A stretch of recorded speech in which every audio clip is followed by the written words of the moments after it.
Nous terminerons ce journal avec de la danse contemporaine, chorégraphie signée Chantal Loyal. On t'appelle Vénus fait référence à la Vénus autantote, connue et exhibée pour ses fesses démesurées, à voir en fin de journal. Pour clore ce journal, je vous propose de la danse contemporaine avec On t'appelle Vénus, une création chorégraphique de Chantal Loyal qui sera présentée vendredi et samedi au Théâtre Aimé Césaire. Le commentaire de Henri Vigana sur des images de Gilles Filliot. On t'appelle Vénus.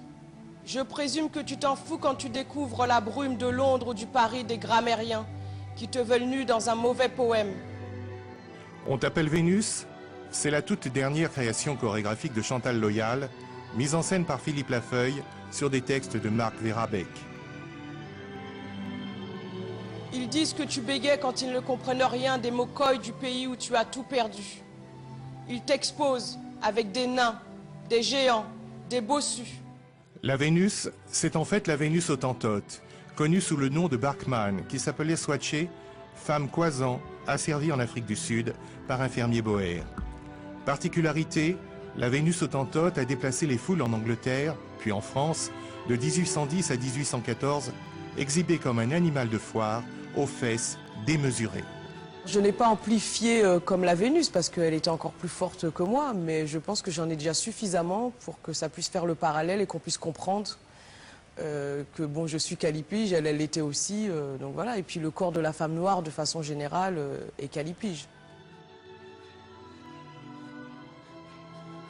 Et bien que tu fasses toutes les choses qu'ils exigent de toi, ils te filent le train. Ils sont patrons de cirque, proxénètes, scientifiques. On te mesure, on moulera chaque partie de ton corps, mort. On t'a déjà tiré le portrait. Déjà au départ, on a été clair qu'on ne voulait pas faire ce qu'on appelle un biopic, c'est-à-dire raconter exactement l'histoire, il était une fois, elle est née là. Voilà. Moi, ce qui m'intéressait, c'est à travers cette histoire raconter les grands thèmes qui traversent cette histoire, l'enfermement, le racisme scientifique, le fait qu'elle soit partie de son pays pour faire fortune, soi-disant, et après toute cette histoire tragique du retour du corps, plutôt des morceaux du corps 200 ans après, en Afrique du Sud. Chantal Loyal dirige sa compagnie d'Ifekako. Guadeloupéenne, elle a fait ses premiers pas de danse dans un groupe folklorique, puis à Paris découvre en autodidacte la danse africaine, afro-antillaise et contemporaine.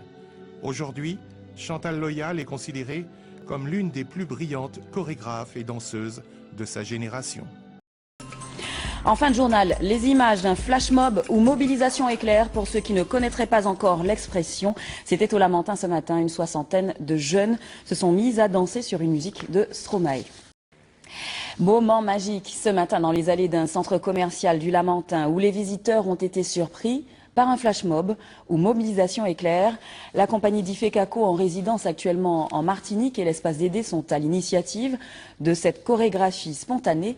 Une soixantaine de jeunes se sont mis en mouvement sur une musique de Stromae. Reportage Delphine Bess, Eddie Belle-Rose et Patrice Château-Degas. Tout commence par une journée ordinaire, dans un lieu très fréquenté. Pas d'annonce, aucune affiche. L'esprit du flash mob est de créer la surprise.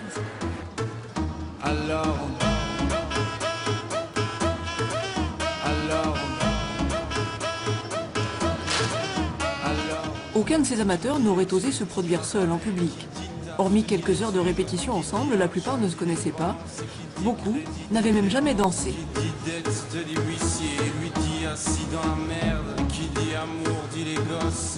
C'est super, ça respire la joie. Exactement, on a l'impression qu'on est, je sais pas... On fait des foulées entre amis. On n'a pas honte en fait, vu qu'il y a plein de gens avec nous. Donc, Et ça fait un effet de surprise. Tous les problèmes. Alors on danse.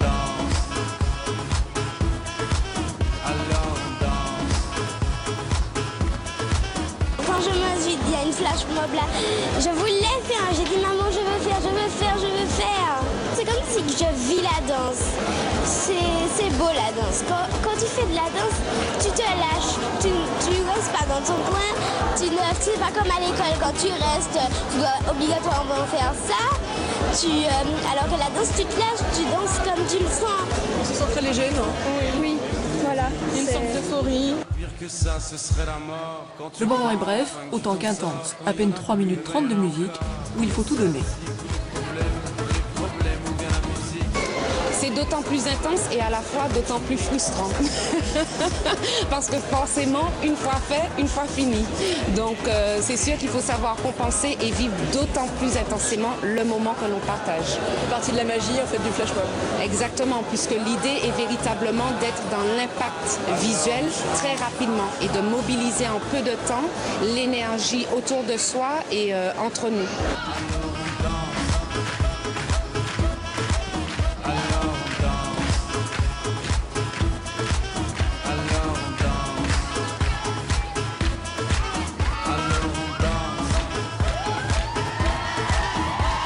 On voit les gens commencer à danser et tout, donc c'est quand même bien, puis c'est assez énergique et tout, donc c'est sympa. Donc voilà, ça fait un petit divertissement, voilà, ça fait les survivre. Ah oui, ça apporte un peu de joie, un peu de gaieté par rapport à l'ambiance de ce matin, c'était calme, triste. J'ai bien aimé par contre.